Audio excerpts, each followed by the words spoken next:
जय श्री गणेश, राधे राधे। जिस भी व्यक्ति को सफलता की आवश्यकता हो या जिस भी व्यक्ति को सफलता चाहिए तो उसे हमेशा याद रख लेना चाहिए, सूर्य से पहले उठें और अपने किसी भी कार्य को बीच में ना छोड़ें। और ऐसा व्यक्ति वही हो सकता है जिसका सूर्य अच्छा होता है। नमस्कार दोस्तों, मैं हूं आपका एमडी शास्त्री और आपका स्वागत है संस्कृत धारा यूट्यूब चैनल संस्कृत में। तो यहाँ पर हम बात कर रहे हैं जो मकर राशि के जितने भी जातक हैं उन सभी के बारे में हम यहाँ पर बात करेंगे। आपको साथ साथ में चार्ट दिखाई देता हुआ। और यहाँ पर मकर राशि की बात अगर हम करें तो मकर राशि के जातकों का वैसे तो पिछला महीना भी बहुत अच्छा गया होगा, परंतु अब और ज़्यादा अच्छा जाने वाला है। क्यों? परंतु यहाँ पर हमें एक चीज़ और दिखाई दे रही है कि मकर राशि के अंदर तो सूर्य भगवान जो वो अष्टमें से आकर के बैठ रहे हैं, अष्टम भाव में आकर के बैठेंगे। और अष्टम भाव का सूर्य हर कोई व्यक्ति कहता है, हर विद्वान जो है वो कहते हैं अच्छा नहीं माना जाता, उसको उत्तम फल वाला नहीं मानते। परंतु यहाँ पर हम क्यों कह रहे हैं कि जो आपकी जीवनचर्या है या फिर आपका जीवन है उसके अंदर चमत्कार होगा, क्यों होगा उसकी भी हम बात करेंगे।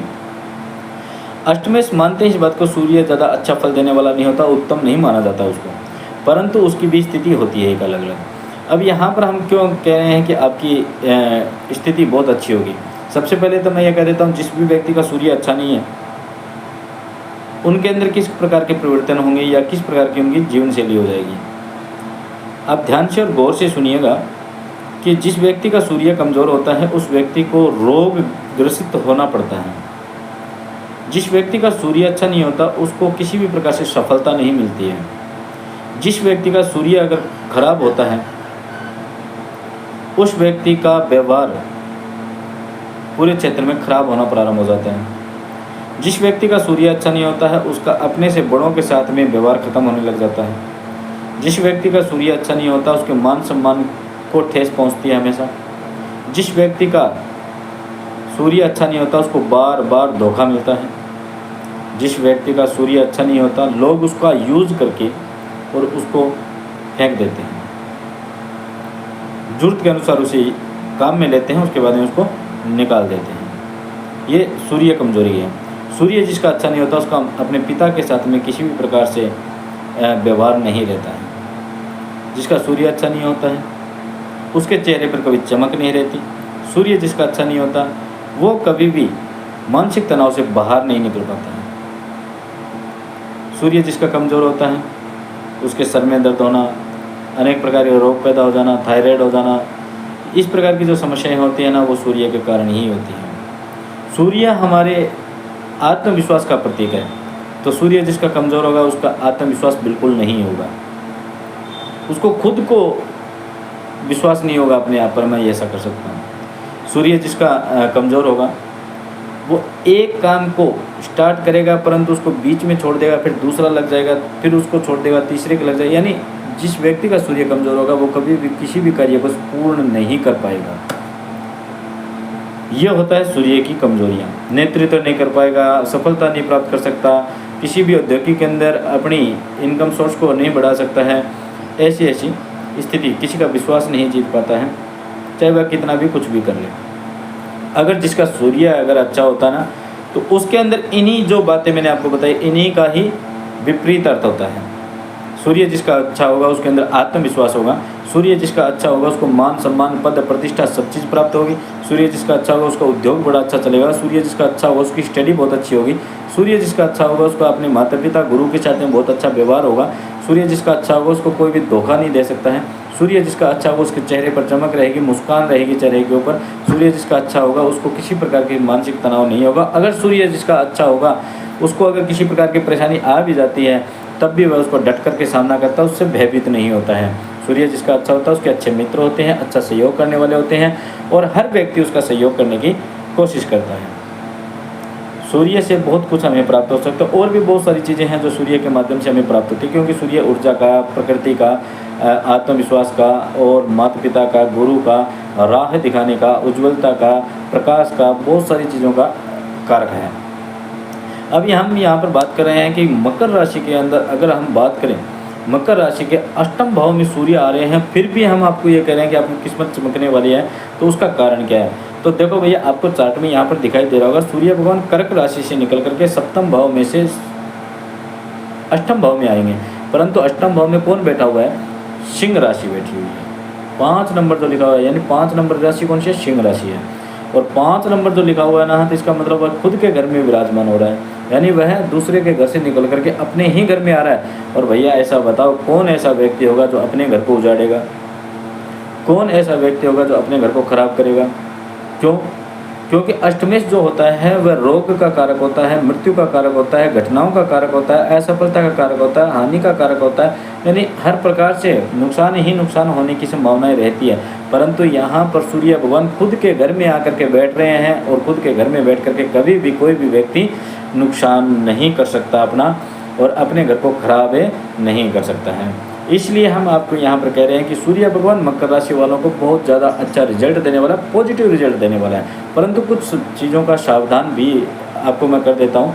आपको बहुत सारी चीज़ों का सावधानी भी रखनी होगी, अन्यथा आपको फिर आप ये कहोगे कि हमें जिस प्रकार बताया था ऐसा नहीं हो रहा है। और वैसे भी मैं आपको बता देता हूँ, हम जो बात बता रहे हैं आपको, ये बता रहे हैं मकर राशि की चंद्र राशि के आधार पर, चंद्र राशि के अनुसार बता रहे हैं। प्रचलित नाम के अनुसार भी आप देख सकते हो। ये होता है एक मूल्यांकन और आकलन के माध्यम से, जो जरूरी नहीं है कि सब पर लागू होता है, परंतु ये बहुत सारे लोगों पर लागू होता है, ये निश्चित होता है। दूसरी बात, अगर आपको ऐसा लगे कि हमें अपनी खुद की कुंडली का विश्लेषण करवाना है, तो आपकी स्क्रीन पर जो व्हाट्सएप नंबर आ रहे हैं उनके ऊपर आप व्हाट्सएप करके नियम और शर्तों के अनुसार अपनी कुंडली का विश्लेषण करवा सकते हैं।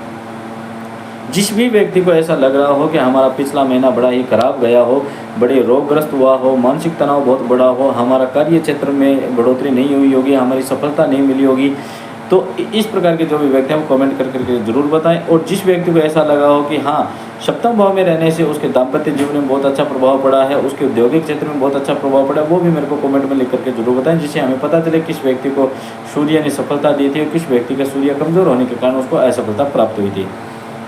आपको सटीकता से अगर जानकारी चाहिए तो खुद की जन्म कुंडली का विश्लेषण जरूर करवाएं। और यहाँ पर हम बात कर लेते हैं, सूर्य अष्टमेश होकर के बैठे हैं, खुद के घर में होकर के बैठे हैं, तो भैया किसी प्रकार की चिंता करने की जरूरत नहीं है। अष्टमेश का मतलब है चिकित्सा क्षेत्र के अंदर रहने वाले जितने भी जातक हैं, जितने भी व्यक्ति हैं, उन सभी को बहुत ज़्यादा अच्छी सफलता मिलने वाली है। अष्टमेश होने का मतलब है कि जो भी स्टूडेंट लाइफ के लोग हैं, वो चाहे वह चिकित्सा क्षेत्र की तैयारी कर रहे हों या फिर प्रशासनिक क्षेत्र की तैयारी कर रहे हों, उनको बहुत ज़्यादा सफलता मिलेगी।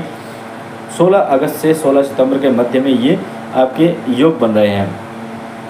प्रशासनिक क्षेत्र का मान लो आप पता होगा, IAS, RS और UPSC और इस प्रकार की जो तैयारी होती है, उन सभी की जो व्यक्ति तैयारी कर रहा हो उनको बहुत ज़्यादा अच्छा लाभ मिलने वाला है।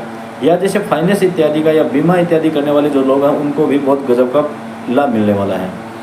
फिर अगर हम बात करें यहाँ पर कि जिस व्यक्ति का स्वास्थ्य खराब था, उसको दवाई नहीं लग रही थी, तो यहाँ पर आने के बाद में 16 अगस्त के बाद में उनको दवाई भी लगने लग जाएगी, उनके स्वास्थ्य में भी फायदा होने लग जाएगा। अष्टमेश सूर्य होकर के खुद के घर में बैठ करके यहाँ पर आपको बहुत ज़्यादा उज्ज्वलता, बहुत ज़्यादा प्रकाश देगा, बहुत ज़्यादा पॉजिटिविटी देगा। लेकिन साथ साथ ही मैं आपको बता देता हूँ, सूर्य कमज़ोर ना हो या फिर आपके अन्य ग्रह खराब हों, इससे आपको हमेशा एक निरंतर आपको एक काम करना चाहिए। हमेशा सूर्य भगवान को प्रातःकाल उठ करके, पहले बात तो है कि हमें प्रातःकाल यानी सूर्योदय से पहले उठना चाहिए। उठ करके आलस्य को छोड़ करके स्नान आदि करते हुए आप सूर्य भगवान जब लाल कलर के होते हैं, जिसे अरुणोदय कहते हैं, उस वक्त उनको सूर्य को अर्घ दीजिएगा। दूसरा आपका मकर राशि की बात कर लेते हैं, तो मकर राशि के जितने भी जातक हैं ना, उनका शनि जो है वो स्वामी होता है।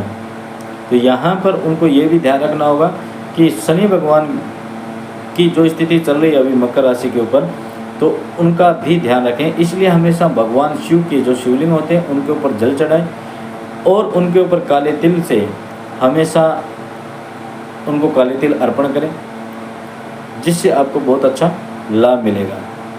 मकर राशि के जितने भी जातक हैं उनको किसी प्रकार की टेंशन करने की आवश्यकता नहीं है, लेकिन ये सभी के ऊपर लागू नहीं होता भैया। मैं फिर ये बात कह रहा हूँ आपको, ये क्या है कि चंद्र राशि के आधार पर होती है, ये मूल्यांकन और एक आंकलन होता है। ज़रूरी नहीं है ये सब पर लागू होती है, लेकिन बहुत लोगों पर लागू होती है, ये मान सकते हैं। फिर मिलेंगे आगे वाली वीडियो में। जय श्री गणेश, राधे राधे।